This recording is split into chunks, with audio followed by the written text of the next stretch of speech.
Ce jeu, il a ça très particulier qui nous met en condition réelle sur la transition énergétique et on compte un certain nombre d'années jusqu'en 2050 ce qu'on peut faire et pas faire.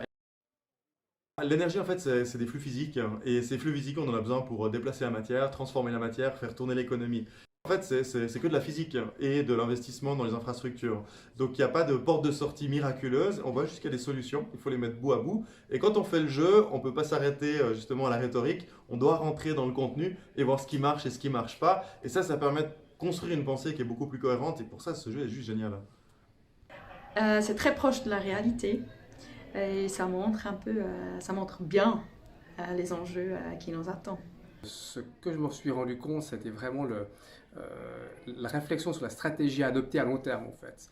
Les investissements à envisager, le coût, la rentabilité, l'importation ou pas, parce qu'on était pris sur le court terme au tout départ du jeu pour remplir une mission, mais on a vite vu que la stratégie long terme était vraiment quelque chose à anticiper pour essayer d'arriver à obtenir un résultat en 2050.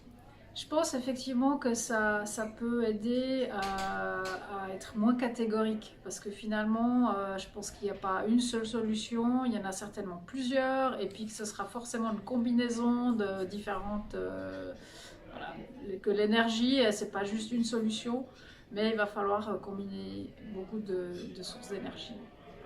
Ils ont vraiment rien laissé au hasard sur le fait qu'une installation, elle produisait pas juste de l'électricité, mais avait un certain coût, avait un certain impact sur l'environnement, avait un certain impact sur la population, qu'on pouvait tirer la corde sur certaines solutions, mais que tout n'était pas forcément évident.